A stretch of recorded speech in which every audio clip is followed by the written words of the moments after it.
Cette émission vous est présentée et commanditée par votre Caisse populaire de la Haute-Gaspésie qui vous offre un éventail complet de services adaptés à vos besoins. 418-663-2214.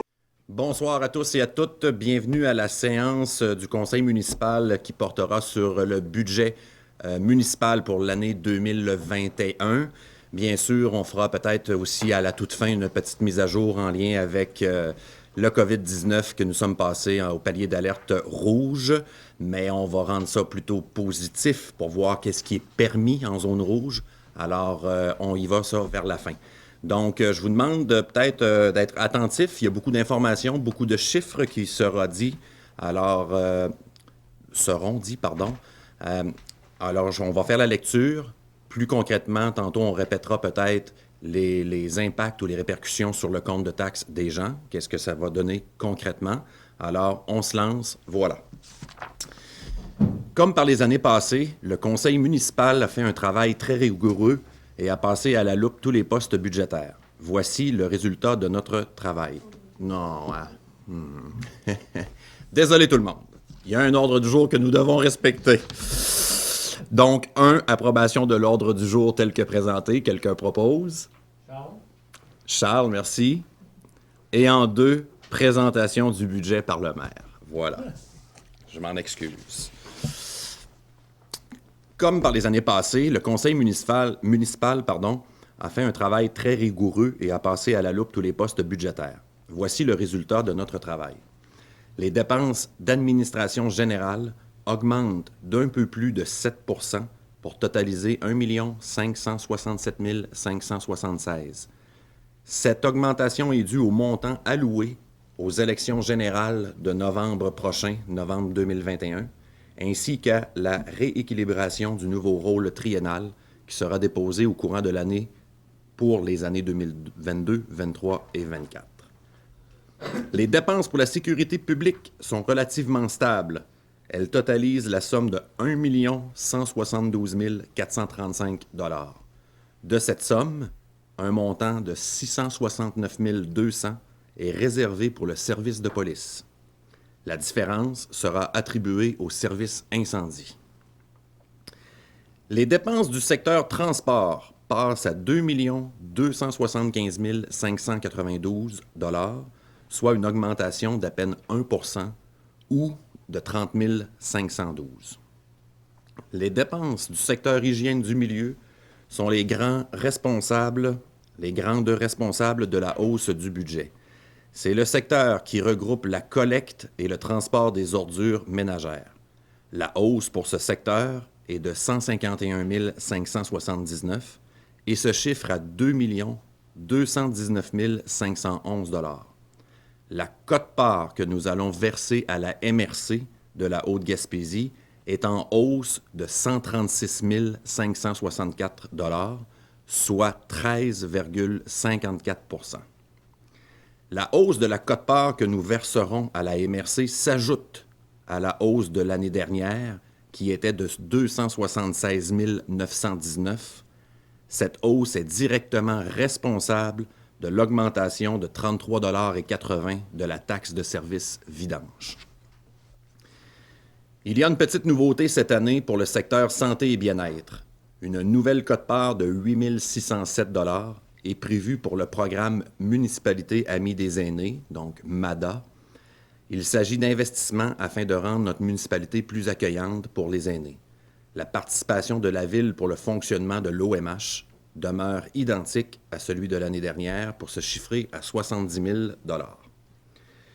Le budget du secteur urbanisme, zonage et mise en valeur du territoire demeure stable à 338 825 $.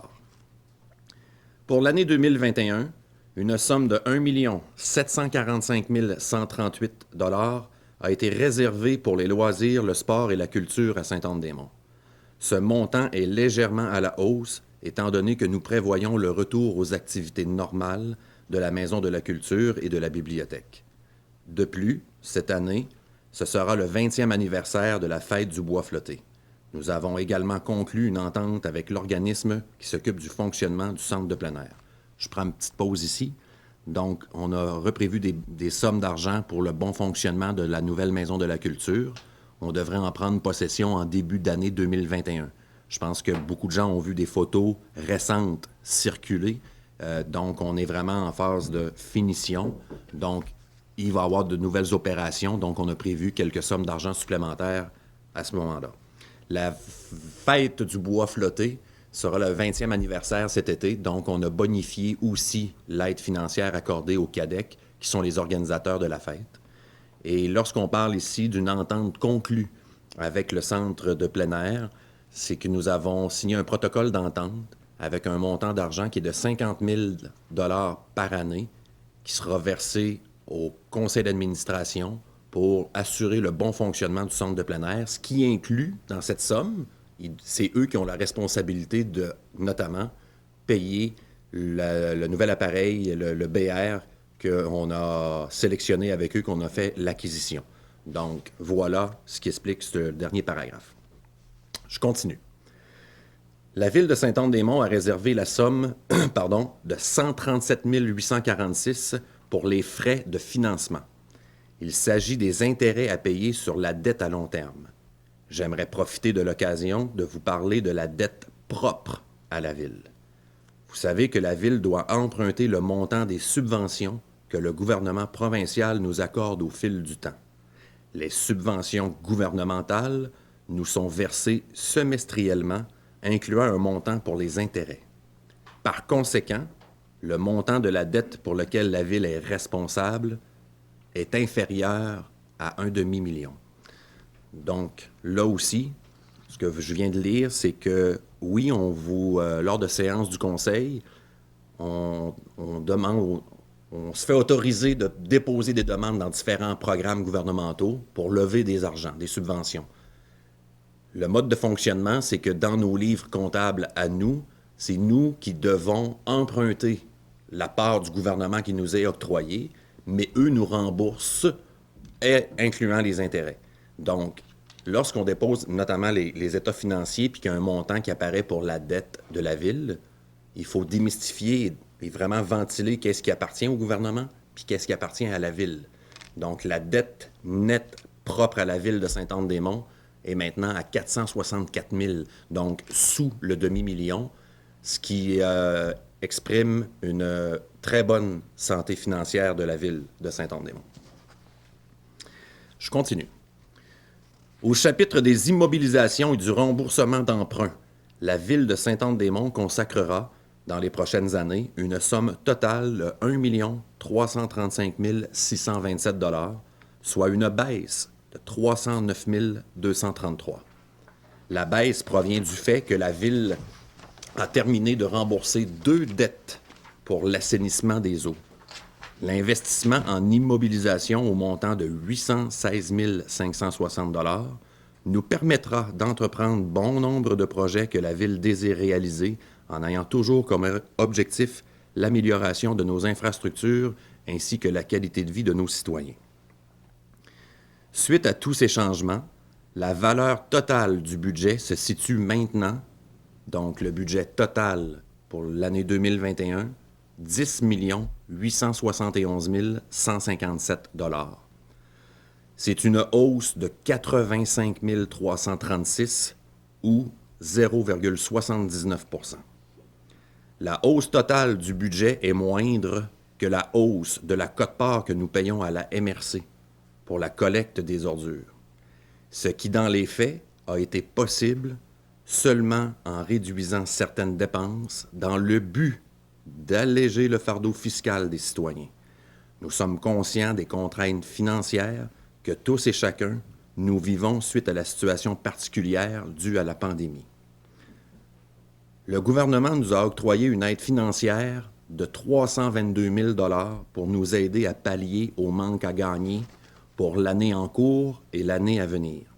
Cette subvention nous a permis, entre autres, de combler la perte des revenus des différents services et aussi d'éponger les dépenses supplémentaires engendrées par cette pandémie.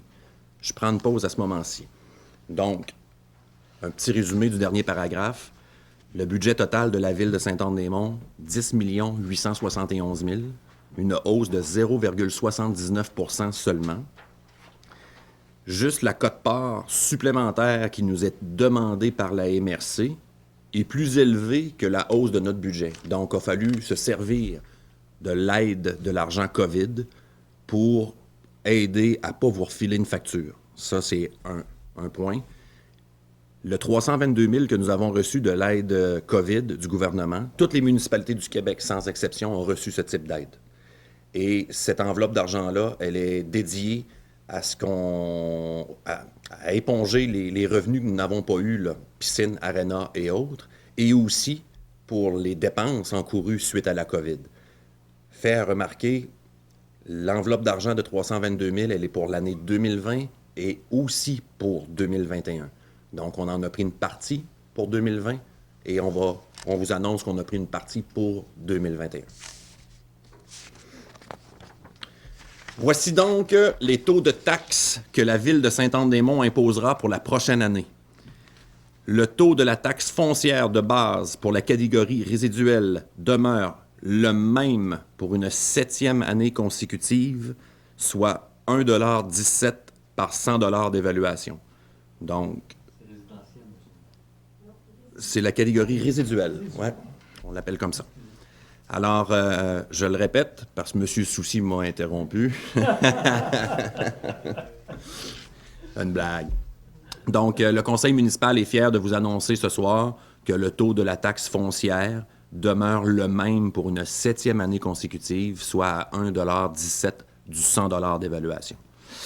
J'aimerais souligner que malgré nos efforts constants pour garder les dépenses à leur plus bas niveau, la Ville a su être suffisamment vigilante pour bénéficier pleinement de toutes les subventions disponibles pour rénover nos infrastructures vieillissantes telles que l'aréna, la Maison de la Culture, la bibliothèque, bientôt l'aéroport et peut-être même la piscine.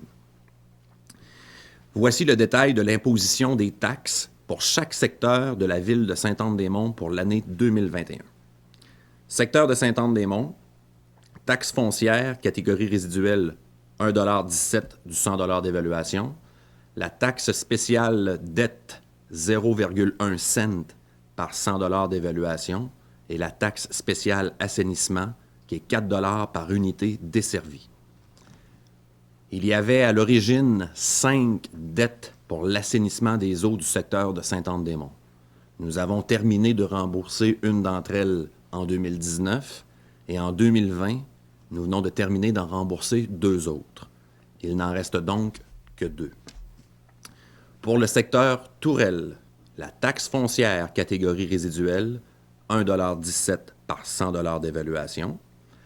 Prenez note que depuis l'année dernière, aucune taxe spéciale pour le secteur Tourelle n'est imposée puisque les dettes contractées pour l'assainissement des eaux sont complètement remboursées. Services municipaux. Le tarif pour le service d'aqueduc augmente de 1,70 $ et s'élèvera à 108,40 $ par unité de base. Le tarif pour le service d'égout augmente de 1,90 $ et se situe maintenant à 121,55 $.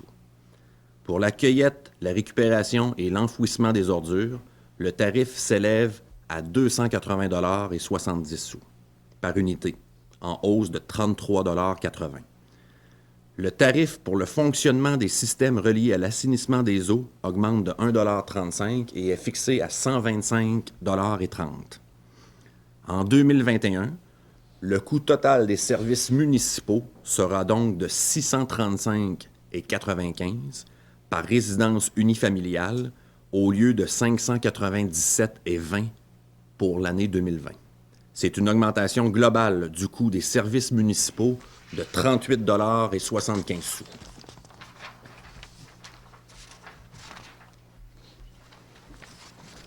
Pour le secteur de Sainte-Anne-des-Monts, cette augmentation est atténuée par la diminution de la taxe spéciale assainissement. Le même scénario s'est produit pour le secteur Tourelle en 2017. À l'époque, le secteur de Tourelle avait bénéficié d'une baisse de leur compte de taxes de 45 $ pour une maison moyenne desservie par tous les services. Le taux de la taxe pour la catégorie des immeubles non résidentiels et la catégorie des immeubles industriels a été fixé à 2,17 $ par 100 $ d'évaluation imposable. La taxe pour la catégorie des terrains vagues desservis, la taxe pour les immeubles de 6 logements et plus, ainsi que la taxe sur les immeubles agricoles s'élèvera à 1,17 $ par 100 $ d'évaluation imposable. Donc, pour l'année 2021, la valeur moyenne d'une résidence bénéficiant de tous les services municipaux situés dans le secteur de Sainte-Anne-des-Monts est légèrement à la hausse pour se chiffrer à 132 199 $. La facture de taxes pour cette résidence s'élèvera à 2 188 $ pour la prochaine année. Cela représente une diminution de 11,15 $ ou 0,51 %. Donc, je vais prendre la peine de le répéter. Le coût d'une maison moyenne à Sainte-Anne-des-Monts, la valeur, elle a augmenté un peu. Donc, une maison moyenne à Sainte-Anne-des-Monts, sa valeur est à 132 199.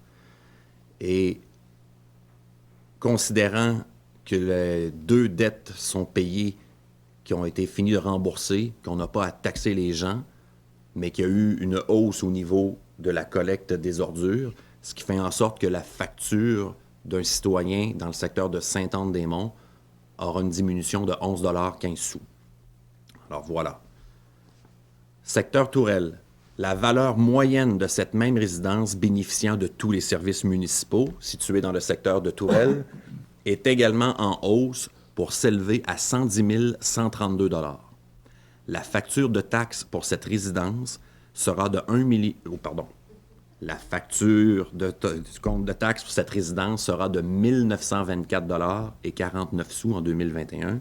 C'est une augmentation de 38,75 $ ou 2,05 %. Je prends une pause ici. On dit beaucoup de chiffres. Là, on comprend que le secteur Sainte-Anne-des-Monts, les gens ont une diminution de 11 $. On comprend qu'ici, les gens du secteur Tourelle ont une hausse de 38 $. Donc, il faut faire vraiment attention.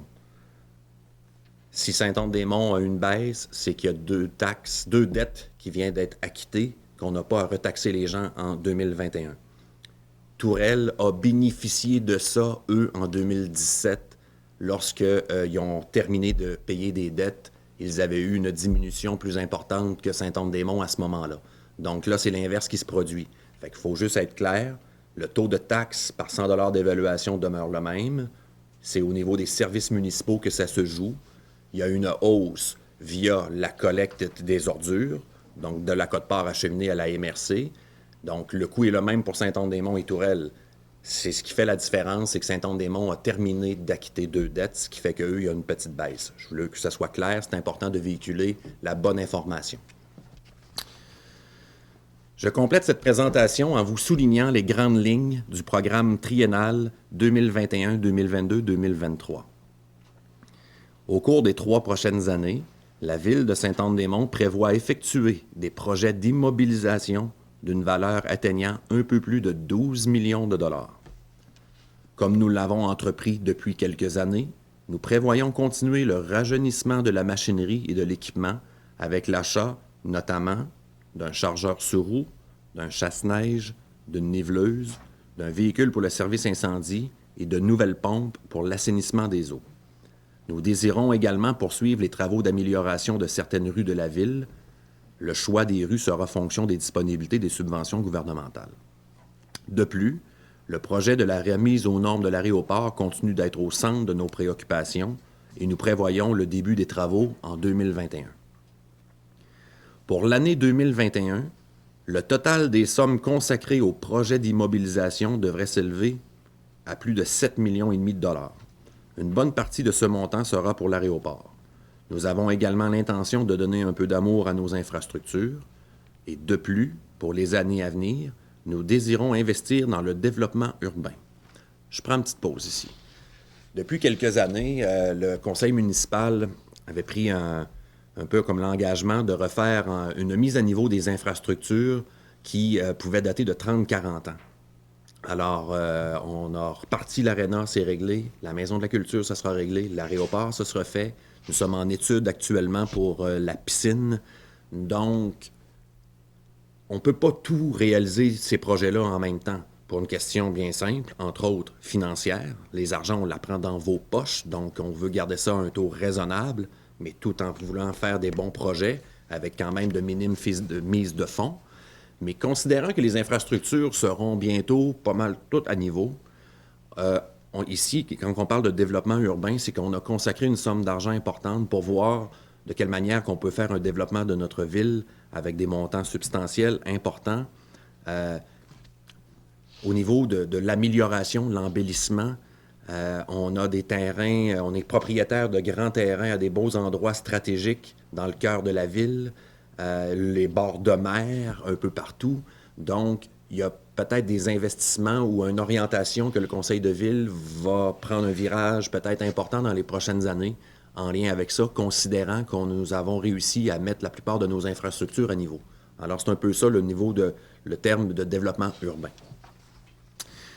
Pour financer les projets de l'année 2021, nous comptons sur une aide gouvernementale de l'ordre de pratiquement 5,9 millions de dollars.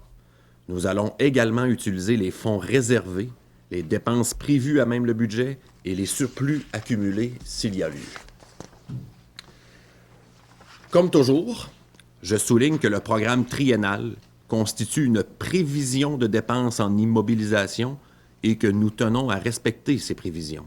Mais celui-ci peut changer car il est ajusté annuellement pour tenir compte des priorités, des disponibilités budgétaires ainsi que des changements réglementaires. En terminant, je profite de l'occasion pour vous remercier encore une fois de la confiance que vous accordez au conseil de ville et toute à l'équipe municipale parce que je crois sincèrement qu'on réussit à faire de belles choses malgré les dispositions budgétaires que nous avons. On fait excessivement attention. On ne vous vendra pas de rêve, sauf que chaque investissement ou chaque dépense est étudié par le conseil municipal. On s'assure de toujours optimiser ou d'aller chercher le maximum de subventions disponibles pour tenter toujours d'en faire plus. Alors ça, on en est très fiers et soyez assurés que nous allons continuer dans cette même voie. Maintenant, habituellement, à la fin du budget, on offre comme nos meilleurs vœux pour la période des fêtes, mais avant de le faire, je vais parler un peu de la situation COVID qui fait en sorte qu'on a tombé en palier rouge aujourd'hui. J'ai donné quelques entrevues, je n'ai pas caché ma déception. Déception parce que toute la population, vous, les citoyens, les citoyennes, on a fait de nombreux efforts de sacrifice. Les commerçants, les entreprises qui se sont bien adaptés. On a eu une saison touristique magistrale. Il n'y a pas eu d'éclosion pour autant. Et puis, la situation du nombre de cas en Haute-Gaspésie fait en sorte que je trouvais ça un peu injuste personnellement qu'on tombait en palier rouge d'alerte. Ceci dit, un coup qu'on le dit qu'on est déçu, ben je pense qu'il faut rendre ça un peu positif. Ça va être ça la situation pour notre temps des fêtes à tous et à chacun. Alors, j'ai fait un petit tour de piste là, au niveau de qu'est-ce qui pourrait être permis pour le temps des fêtes. C'est vrai qu'on n'aura pas le droit de se voisiner, d'inviter nos familles, d'avoir des rassemblements, mais profitons peut-être de ce que offre le territoire au niveau notamment du plein air. À l'aréna,